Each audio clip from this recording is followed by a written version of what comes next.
Hello दोस्तों, welcome to the new mass physics. तो आज स्टार्ट करने वाले हैं फुल एनर्जी के साथ चैप्टर नंबर 7 का लेक्चर नंबर 3। और इसमें हम क्या पढ़ने वाले हैं? एनर्जी डिसिपेशन अक्रॉस ए रजिस्टर। किसी भी रजिस्टर के अक्रॉस अल्टरनेटिंग करंट के प्रेजेंस में एनर्जी कितनी डिसिपेट होती है। और क्या पढ़ने वाले? Phasor diagram. बहुत इंपॉर्टेंट कॉन्सेप्ट है फेसर डायग्राम, क्योंकि इसके बाद के मतलब इस चैप्टर में आगे की जो थ्योरी होगी, सारी जो सर्किट थ्योरी पढ़ेंगे, उसमें हम फेसर डायग्राम का बहुत इंपॉर्टेंट रोल है। तो दोनों चीज़ें बने रहे, तो दोनों चीज़ें अच्छे से समझना। कुछ भी चीज़ समझ में ना आए तो नीचे इंस्टाग्राम का लिंक दे रखे, वहाँ जाकर के उस लिंक पे क्लिक करके मुझे फॉलो कर लेना और फेसबुक के पेज को भी लाइक कर देना। पिछली वीडियो जिसने नहीं देखी हो वो पिछली प्लेलिस्ट ऊपर आई बटन में लिंक दे रखा है प्लेलिस्ट का और वीडियोस का, तो वहाँ जाकर के पिछली वीडियोस देख सकते हैं। और चैनल को सब्सक्राइब करो भाई। कैसे करना है तो देखो, बात करते हैं heat dissipation across register and phasor diagram. तो किसी भी रजिस्टर के अक्रॉस कितनी हीट डिसिपेट होती है? तो तुम कहोगे सर ये तुमने पढ़ रखा है चैप्टर नंबर 3 में, I² RT इतनी हीट डिसिपेट होती है। बात से, लेकिन वो कौन सी हीट थी? वो कौन सी हीट थी? डीसी के केस में वो कौन सी हीट थी? डीसी, जब बैटरी बनाते थे हम, है ना। अब यहाँ अल्टरनेटिंग करंट है। मान लो बिजली का बिल आया, अच्छा वो भी पढ़ा आपने कि सर बिजली का बिल आता था, हमने वो भी सीखा, तो ठीक बात है। तो वहाँ हम क्या दिखते रहे? 220 वोल्ट। जब बैटरी बनाते थे इस टाइप की, एक बैटरी बनाते थे इस टाइप की, तो वहाँ इसकी बैटरी की वैल्यू का डायरेक्ट लिखते रहे 220 वोल्ट, है ना। और डायरेक्ट फॉर्मूला I² RT लगा करके आंसर निकाल लेते थे। अब इस आंसर से ही हमें पता चल जाता था किसी भी रजिस्टर के अक्रॉस कितनी हीट डिसिपेट हो रही है। बात सही है। तो अब क्यों पढ़ने की जरूरत पड़ी? अब क्यों पढ़ रहे हैं इसे? तो समझो इस बात को, इसे क्यों पढ़ रहे हैं? हमारे घरों में जो अल्टरनेटिंग करंट आती है वो RMS में आती है, रूट मीन स्क्वायर में। तो वो रूट मीन स्क्वायर में क्यों आती है? पहली बात, इस क्वेश्चन का आंसर ढूंढने की कोशिश करेंगे। हालांकि पिछली वीडियो में भी इस क्वेश्चन का आंसर ढूंढा था, लेकिन इस लेक्चर में थोड़ा और अच्छे से समझने की कोशिश करेंगे दूसरे वे में। पहली बात हो गई है कि RMS की मतलब ढूंढेंगे। और जो हीट डिसिपेट होती है, जो I² RT लिखा जाता है, ये कौन सा I है? क्या एवरेज I है, या RMS वाला I है, या पीक वैल्यू वाला I है? मेन तो यहाँ मुद्दा है, क्योंकि पीछे की जो करंट थी, पिछले चैप्टर में जो करंट थी, वहाँ तो डायरेक्ट करंट देते थे कि कांस्टेंट करंट जा रही है 5 एम्पियर की। लिखो, अब करंट अगर वेरिएबल हो तो क्या होगा? करंट जो कि अल्टरनेटिंग करंट वेरिएबल है, तो अल्टरनेटिंग करंट तो वेरिएबल है, तो कैसे कैलकुलेशन करेंगे हीट की? वहां I की जगह क्या रखेंगे? कौन सी I रखेंगे? और अगर I एवरेज रखेंगे तो I एवरेज को रखेंगे, I RMS रखेंगे तो I RMS को रखेंगे, और I पीक रखेंगे तो I पीक क्यों रखेंगे? तो इस क्वेश्चन का आंसर ढूंढेंगे। इसी वजह से हमने क्या देखा? हीट डिसिपेशन अक्रॉस ए रजिस्टर। तो ठीक है, चलो भाई स्टार्ट करते हैं। तो देखो हीट डिसिपेशन, मैं अगर यहाँ हेडिंग लिखूँ, क्या है? हीट डिसिपेटेड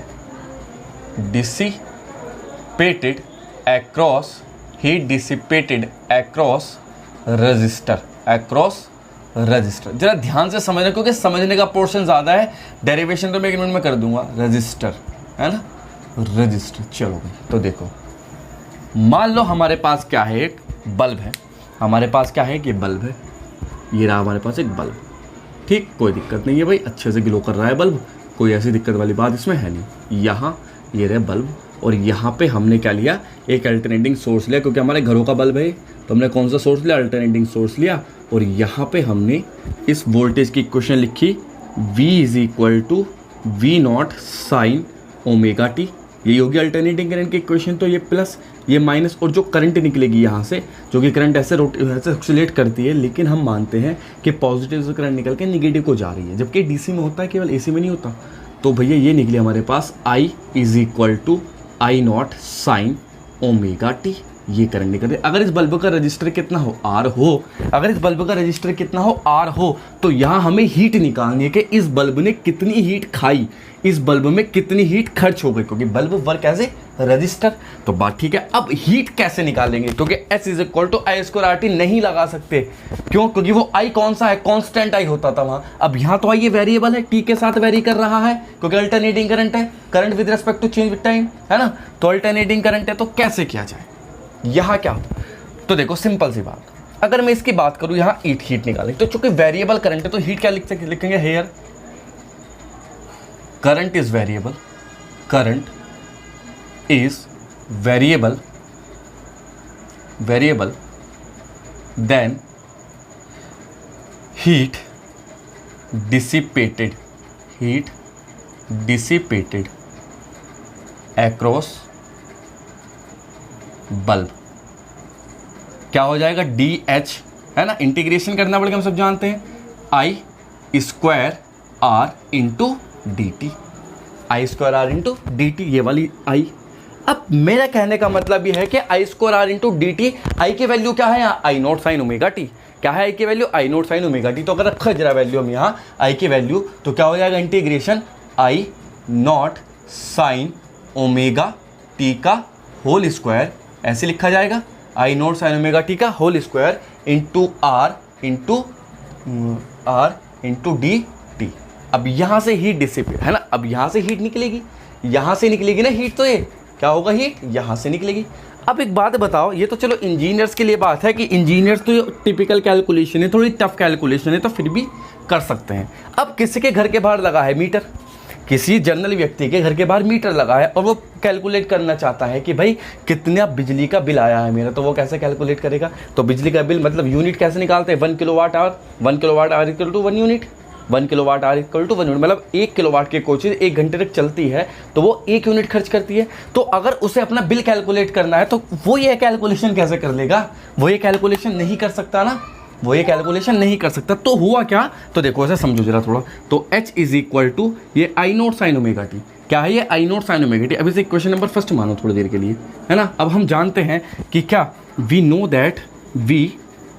दैट हम क्या जानते हैं कि जो I R M S current होती है, आई आर एम एस का स्क्वायर जो होगा वो क्या होगा, एवरेज का स्क्वायर, है ना, खोपचे मंदिरों का एवरेज का स्क्वायर भाई। और एवरेज करंट कौन सी है, आई इज इक्वल टू क्या लिख सकते हैं, I naught sine omega T का होल स्क्वायर, इसे लिख सकते हैं। अरे आई की जगह I naught sine omega T तो होगा नहीं होगा, तो I naught sine omega T का स्क्वायर, मतलब इसकी जगह हम क्या रख सकते हैं, I R M S square रख सकते हैं, नहीं इस पूरे पोर्शन की जगह क्या रख सकते हैं, आई आर एम एस का स्क्वायर, इक्वल है, क्योंकि इक्वल है तो इसकी जगह हम ये रख देंगे, बस यही मेन मुद्दा था। अब हमने आई की जगह आई आर एम एस रखा तो देखो यहाँ क्या आएगा, H is equal to integration I square R M S into R into D T. अब अगर मैं इसको इंटीग्रेशन कर दूंगा तो I square R M S into R into T, ये आई निकल करके हीट। तो कहने का मतलब ये है कि कौन सी करंट आई इसमें, R M S current I. मतलब अगर कोई जनरल व्यक्ति है तो देखो अब क्या कर सकते हैं, आर एम एस करंट निकल के आई हमारे पास, क्या आई है, आर एम एस करंट निकल गया, ठीक बात है। अब जो हमारे घर, अब कोई व्यक्ति चाहता है बिजली का बिल क्या करना, कैलकुलेट करना, तो अब करंट तो वेरिएबल है ना, वैसे तो करंट कौन सी है, वेरिएबल करंट है। अब जब हम उससे कहेंगे कि भाई तुझे क्या लेना, तो ये मान के चल के करंट कांस्टेंट आ रही है, अब वो करंट है कौन सी जो कांस्टेंट आ रही है, आरएमएस। क्योंकि यहाँ तो ये जो करंट है जो कि एवरेज मान रहे हैं, जनरल करंट मान रहे हैं, वो तो वेरिएबल करंट है टाइम के साथ, लेकिन ये आरएमएस तो वेरिएबल नहीं है ना, ये आरएमएस तो आरएमएस क्या होती है, आरएमएस होती है आई नॉट का स्क्वायर अपॉन अंडर रूट 2, ये होती है आरएमएस तो, है ना, √2 टाइम्स का स्क्वायर, मतलब इसे पूरा को स्क्वायर लगा दो यहाँ, स्क्वायर मैक्सिमम करंट का ये इंटू आर इंटू टी, या क्या लिख सकते हैं, I naught square R T upon 1/2। तो डायरेक्ट यहाँ से क्या कैलकुलेट की जा सकती है, हीट कैलकुलेट की जा सकती है। और हीट कैलकुलेट कर सकते हैं तो यूनिट कैलकुलेट कर सकते हैं, और यूनिट कैलकुलेट कर सकते हैं, यूनिट के मल्टीप्लाई प्रेस से करके बिल कैलकुलेट कर सकते हैं। तो इसलिए यहाँ पे हीट के फॉर्मूले में कौन से करंट रखते हैं, आरएमएस वैल्यू। अब पता चला क्यों आरएमएस वैल्यू यूज़ की जाती है सबके घरों में। आरएमएस वैल्यू को जो लिखा होता है, अब जो अप्लायंसेज आते हैं जिनके पीछे लिखा होता है 220 वोल्ट 50 हर्ट्ज, वो क्या है, वो कैलकुलेशन को आसान करने के लिए दिया गया है भाई, कि डायरेक्ट तुम्हें आरएमएस वैल्यू दे दी, वो तुम्हें कुछ नहीं करना। कोई भी जनरल व्यक्ति है वो भी कैलकुलेट करना चाहता है बिल को कि ये अप्लायंसेस कितनी बिजली खा रहा है, तो वो क्या काम करेगा, वो कुछ नहीं, उसे नहीं लेना अल्टरनेटिंग करंट है, उसे क्या मानना है, सिंपल सा कि जो करंट आ रही है घर में वो कांस्टेंट आ रही है, या वोल्टेज आ रहे हैं वो कांस्टेंट आ रहे हैं, वो कितने हैं 220 वोल्ट। और 220 वोल्ट कौन सा वोल्टेज होते हैं, आरएमएस वोल्टेज। क्या होते हैं, आरएमएस वोल्टेज। तो अगर वो चाहे कैलकुलेट करना तो वो क्या काम करेगा, वो तो सीधी सी माने भाई कि 220 वोल्ट है, या उससे करंट अच्छा वोल्ट से करंट निकालने का तरीका V = IR, रजिस्टर से मल्टीप्लाई करके करंट निकाला जा सकता है।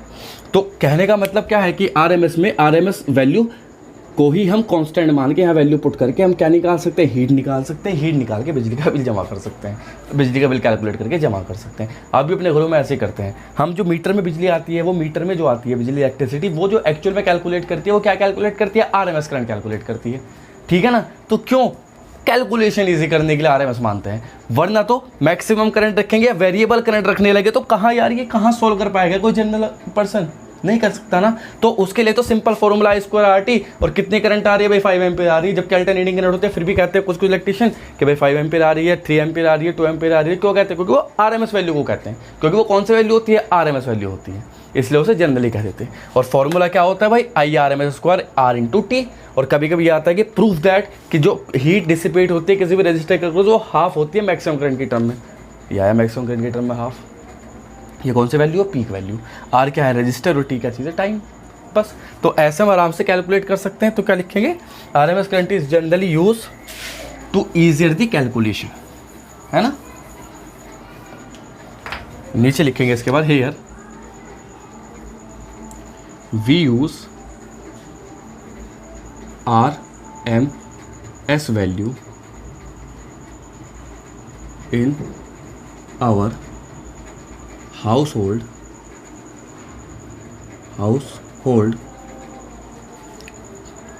to easier the calculation, ठीक है, कैलकुलेशन को इजी करने के लिए, जो कोई भी सामान्य इंसान भी, जनरल व्यक्ति भी आराम से कैलकुलेट कर सके, सिंपल है, ठीक है भाई। तो ये तो बातें थी हमारी बात किसके, आरएमएस वैल्यू का, आरएमएस करंट की आराम से कैलकुलेट की जा सकती है। कोई भी न्यूमेरिकल सिंपल सा आएगा, आराम से वैल्यू पुट कर दो। सिंपल सी बात एक बात और बताई थी मैंने कि जो आरएमएस वैल्यू होती है वो हमारे घरों में अगर कोई करंट नहीं दे रखी, मतलब घरों में नहीं, कोई न्यूमेरिकल आया उसमें कोई करंट नहीं दे रखी, मतलब करंट तो दे रखी है, ये नहीं कहा कौन से करंट है, मैक्सिमम है, पीक है, या कौन सी है, तो हमें क्या मान के चलना है, आरएमएस। कि अगर किसी को एक लाइन है जो घर में जा रही है उसमें 5 एम्पीयर की करंट फ्लो हो रही है, तो कौन सी करंट है, वो आरएमएस करंट, ठीक, सही है भाई।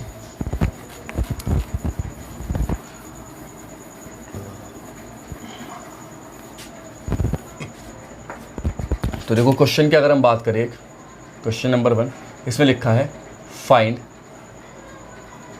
मैक्सिमम करंट, फाइंड आरएमएस, ये लिखा है given I is equal to √2 sign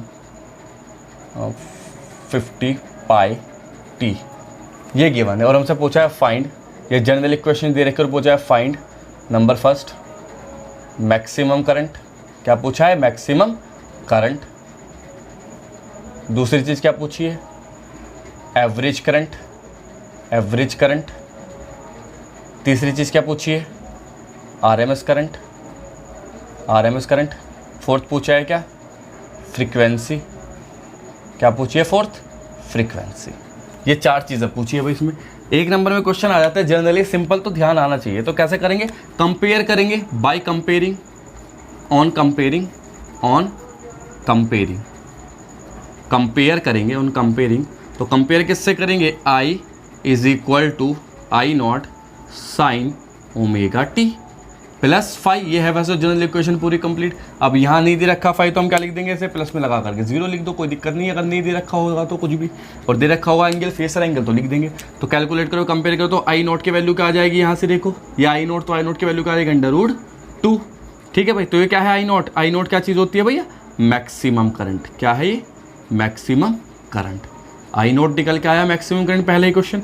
second में क्या पूछा है, एवरेज करंट। एवरेज करंट क्या होती है, average current is a 2/π times of maximum current, है ना।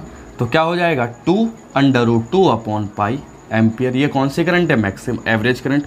और थर्ड क्या पूछा है हमसे, आरएमएस करंट। तो I/RMS क्या होती है, I0/√2, है ना। तो क्या हो जाएगा √2/√2 मतलब 1 एम्पियर। ये आ जाएगी हमारे पास आरएमएस करंट। और तीसरी चीज़ क्या पूछी है हमसे, फ्रीक्वेंसी। तो फ्रीक्वेंसी क्या होती है, देखो कैलकुलेशन करो, omega t. Omega t is equal to क्या दे रखा है, 50πt। टी से टी कैंसिल, ओमेगा क्या होता है 2πf is equal to 50π। Pi से pi cancel, f is equal to हो जाएगा 25 हर्ट्ज। तो ये आई हमारे पास क्या, फ्रीक्वेंसी, कि कितनी फ्रीक्वेंसी से वो करंट चल रही है, दौड़ रही है। ठीक है, तो ये आया हमारे पास क्वेश्चन का, सिंपल क्वेश्चन था, कोई रॉकेट साइंस नहीं है। गिवन कभी कभी पूछ लेता है कि कितना परसेंटेज होता है, तो वो 70.7% होता है आरएमएस करंट मैक्सिमम करंट का, और एवरेज करंट क्या होता है 63.6 समथिंग होता है मैक्सिमम करंट का। ठीक, बात करते हैं क्या, ये आसान क्वेश्चन था, कोई इसमें रॉकेट साइंस नहीं। अब जो हम सर्किट थ्योरी पढ़ेंगे, जो हम क्या पढ़ेंगे सर्किट थ्योरी, तो उसमें एक डायग्राम का बहुत इंपॉर्टेंट रोल है जिसे बोलते हैं फेसर डायग्राम। फेसर डायग्राम क्या है, एक रिप्रेजेंटेशन है किस अल्टरनेटिंग करंट को ग्राफ पे रिप्रेजेंट करने का। एक क्या है रिप्रेजेंटेशन, एक मेथड है अल्टरनेटिंग करंट को किस पर रिप्रेजेंट करने का, उसके प्रोजेक्शन को ग्राफ पर, मतलब एक टाइप का प्रोजेक्शन होता है। सिंपल हार्मोनिक मोशन में पढ़ा था ना मैंने कि वेव कैसे चलती थी, ऐसे वेव चलती है। जब ये वेव चलती है तो ऐसे कब तक कैलकुलेशन करेंगे इसके, तो इसे एक सिंपल वे में रिप्रेजेंट करने का एक तरीका होता है जिसे हम बोलते हैं फेसर डायग्राम, है ना। तो ऐसे यहाँ करेंगे क्या, फेसर डायग्राम। फेसर डायग्राम, तो देखो भाई फेसर डायग्राम की अगर हम बात करें, फेसर डायग्राम, फेसर डायग्राम क्या होता है ना, प्रोजेक्शन ऑफ किसका, projection of alternating current in X and Y axis, projection of alternating current and voltage, projection of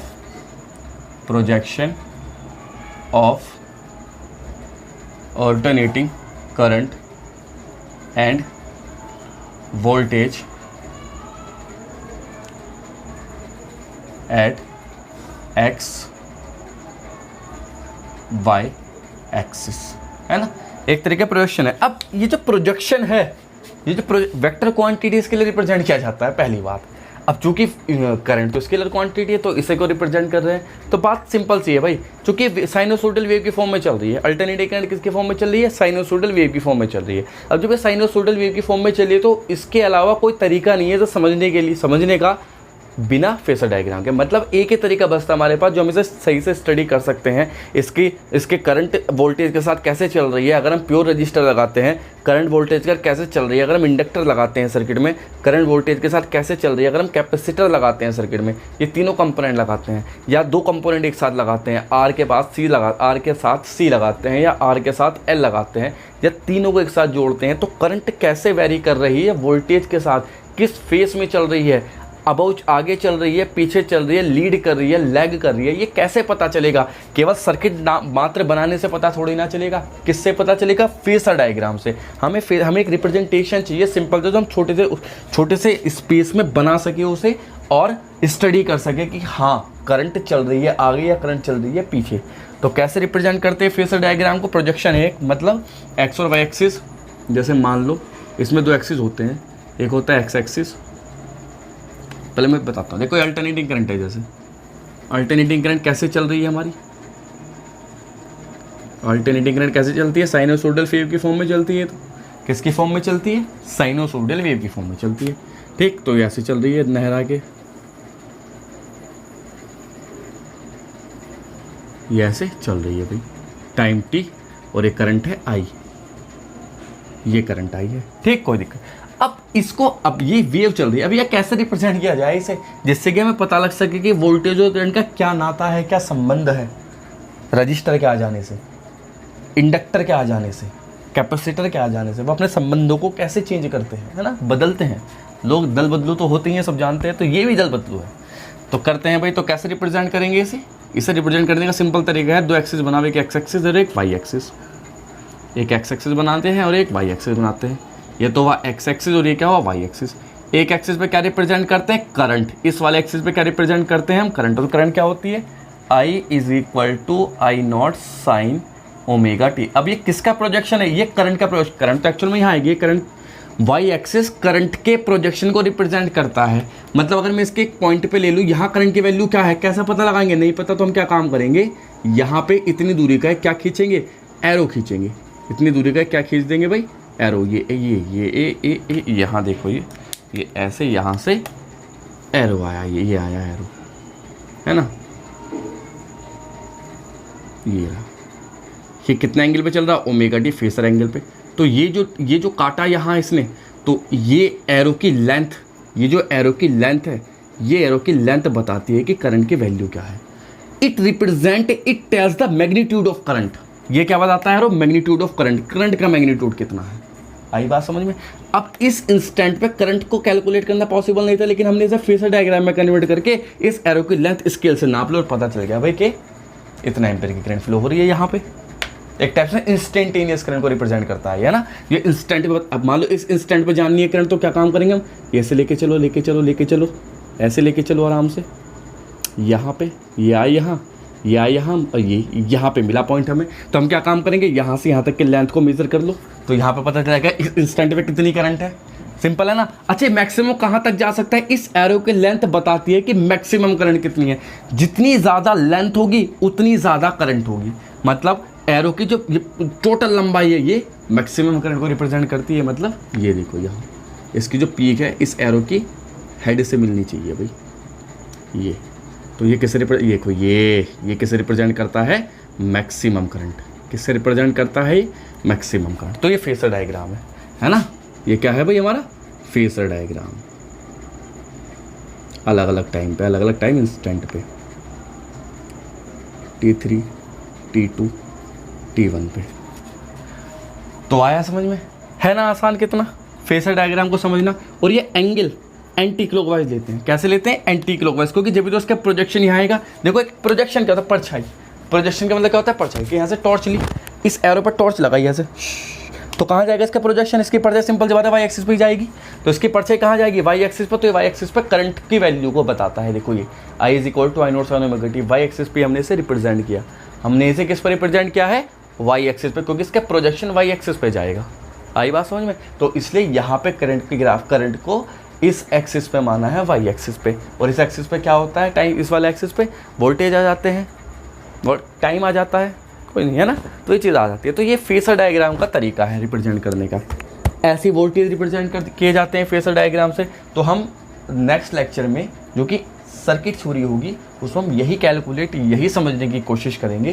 क्या समझने की कोशिश करेंगे कि रजिस्टर के आ जाने पर करंट वोल्टेज से लीड कर रही है, लैग कर रही है, सेम फेज में चल रही है ना, कितने फेज में चल रही है मतलब। तो ये कौन बताएगा हमें, फेजर डायग्राम बताएगा। मान लो वोल्टेज आए, और आगे हम जब पढ़ेंगे, मान लो वोल्टेज का ग्राफ ये करंट का एरो है, और वोल्टेज का एरो कहाँ पर है, वोल्टेज का एरो इससे भी आगे निकल गया भाई साहब, ये गया ये मान लो ये वोल्टेज का एरो यहाँ चला गया भाई, ये वोल्टेज का एरो है ई मान लिया। और ये कितने डिग्री एंगल बना रहा है, नहीं π/2 एंगल, π/2 एंगल पे। तो क्या हुआ, देखा जाए तो जो करंट है ये वोल्टेज से 90 डिग्री आगे चल रही है। देखो 90 डिग्री ऊपर चला गया करंट।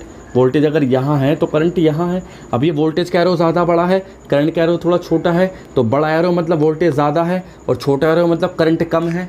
मतलब वोल्टेज करंट से ज़्यादा होते हैं हमेशा, हम जानते हैं क्यों, क्योंकि E = क्या होता है फॉर्मूला, I × R, यही होता है ना। तो वोल्टेज जो है रेजिस्टेंस टाइम करंट होता है, मतलब है ना। करंट 5 एम्पीयर, रजिस्टर एम्पीयर, तो 5 दूनी 10 वोल्ट हो गए। करंट तो 5 ही रह गए, वोल्ट कितने हो गए, 10 हो गए, क्योंकि रजिस्टर पे डिपेंड करता है कि वोल्टेज कितने हैं। चलो खैर, तो ये फेजर डायग्राम रिप्रेजेंट करने का तरीका था। तो क्या it is the projection of a alternating voltage current in X axis and Y axis, simple है ना। तो आज की वीडियो में क्या सीखा, हमने सीखा कि आरएमएस करंट को ही क्यों लेते हैं अपने घरों में, और प्रोजेक्शन जो कि फेजर डायग्राम है वो कैसे बनाया जाता है। जब इसे सर्किट पढ़ेंगे, मतलब सर्किट थ्योरी पढ़ेंगे हम, तो उसमें प्योर रजिस्टर के केस में, प्योर इंडक्टर के केस में अलग अलग तरीके के क्या बनाएंगे हम, फेजर डायग्राम बनाने की कोशिश करेंगे। तब तक के लिए ऑल द बेस्ट।